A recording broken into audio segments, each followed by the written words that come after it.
Good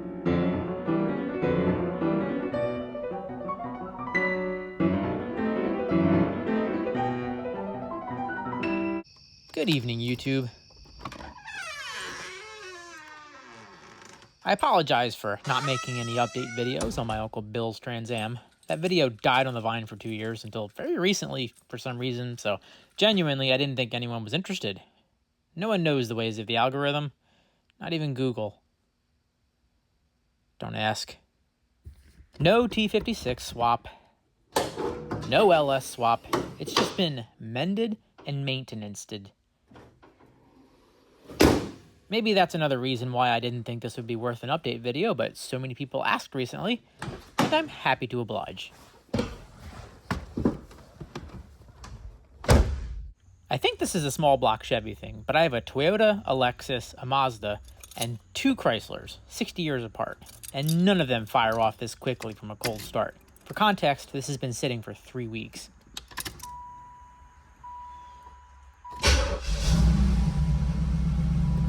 How? That's awesome. It's not to say it's been perfect. She's still a delightful old jalopy.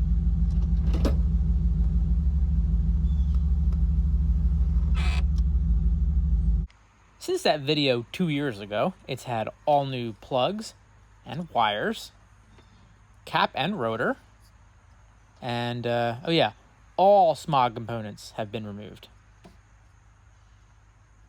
Last spring, some illegal immigrants broke into my garage and stole my catalytic converter. Fortunately, they left this nice stainless steel test pipe behind, so I wouldn't be stranded. Nice guys, as it turns out. Welds ain't bad either. And yes, that's aluminum foil under the exhaust clamp sealing the joint. If a redneck hack job works awesomely, is it still a redneck hack job? Yup. New belt, and all the fluids at the front end have been replaced. As well as the fluids at the back end. This is the rear differential. If you don't know anything about cars, it's a magical device that inputs 300 foot-pounds of torque from the engine and sends it all to that wheel. So it's important to keep it serviced.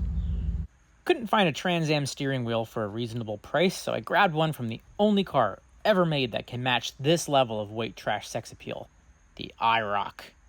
But it bolts right up, and the screaming chicken horn button fits just fine.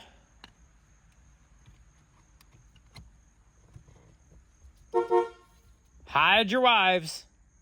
A junkyard Subaru brake light switch did the trick to get my rear hatch mechanism working again.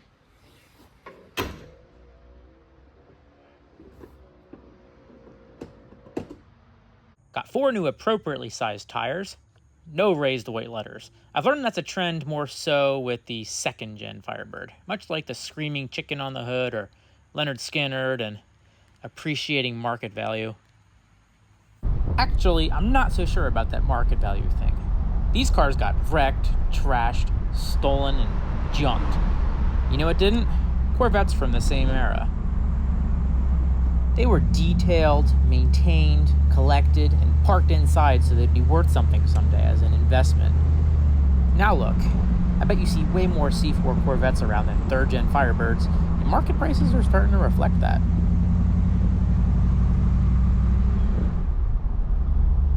Oh, and if you can't hear it, it's got new exhaust manifold gaskets. Hopefully this car never becomes so valuable that I can't enjoy a good thrashing without a guilty conscience.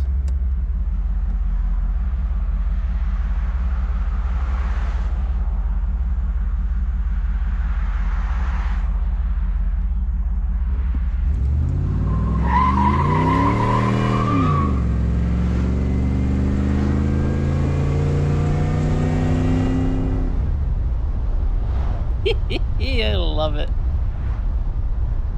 It's been a whack-a-mole game with check engine lights. Knock sensor codes, throttle position sensor codes, insufficient airflow codes.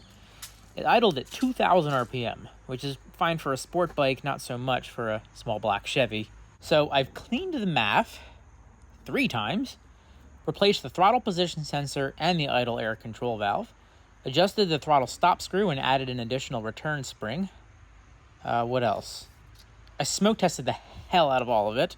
I adjusted the ignition timing, Started feeding it exclusively 93 octane. I even resorted to the factory service manual. All that work solved every issue except the idle, which now sits at around 1100 RPM and refuses to go down unless I put it in gear or close the throttle body just a little extra hard. So maybe the throttle body needs rebuilding. The other remaining issue is if I give it full throttle for more than 5 seconds, which considering it's a 305 is required to keep up with any modern minivan,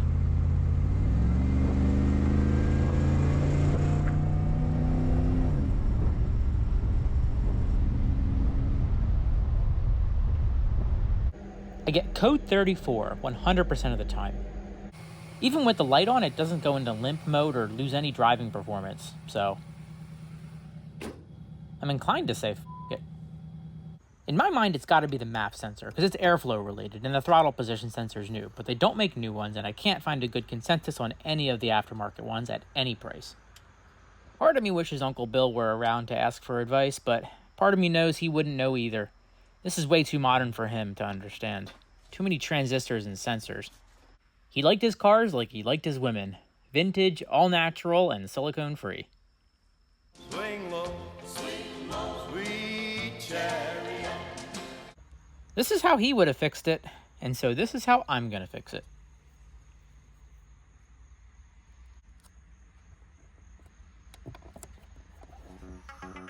Despite getting a little hot in some mid-afternoon Atlantic City Expressway gridlock, she got me and my floozy wife down to Uncle Bill's old gettin' spot in Wildwood, New Jersey, without a hitch. We parked it, took some pictures, and went to the beach.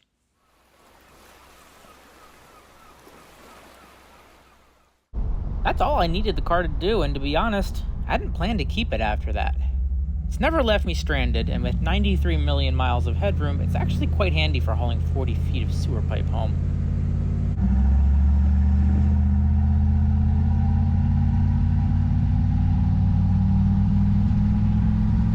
But space and time are limited, and I have a mechanically superior open-top rear-wheel drive toy already.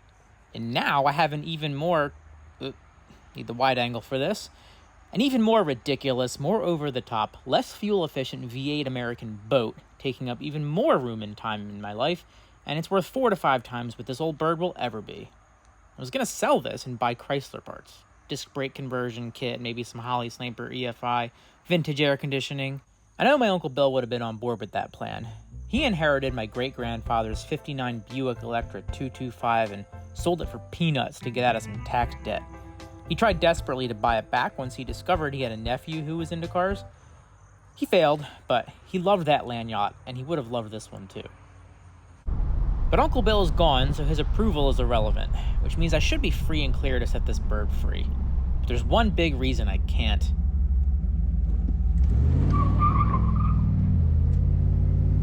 Actually, it's quite a small reason.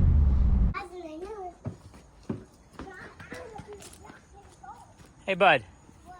How would you feel if I sold the Trans Am? Sad.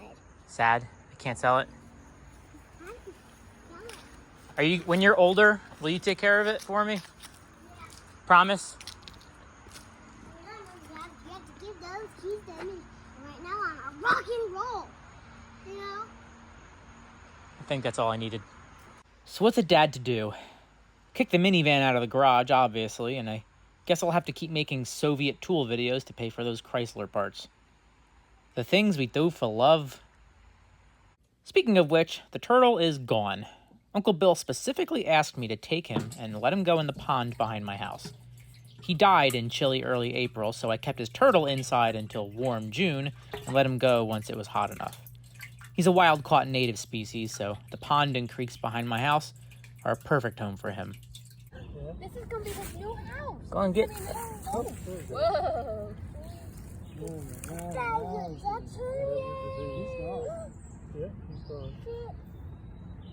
Hi, turtle. See the bubbles coming up.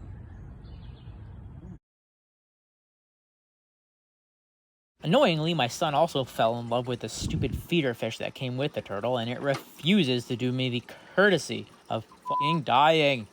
2 years later, it has a crystal clear 30-gallon tank all to itself.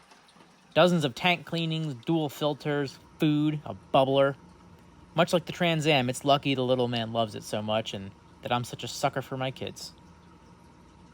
Tina, you fat lard, eat your dinner. Tina, eat. Eat the food. Eat the Are you ready? This is what Trans Ams are for.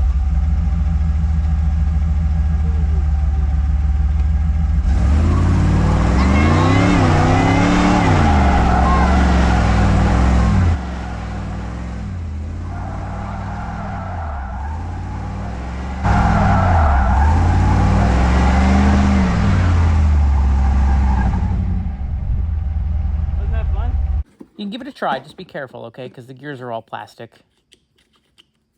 Oh, and only do it on the smooth part of the driveway, because if you go over a rough part, your wheels could catch and flip you over. You don't want that.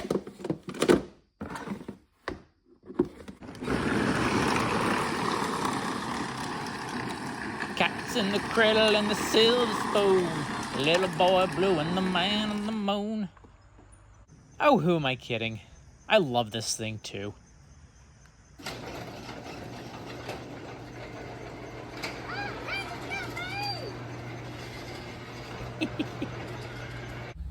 Thanks for watching.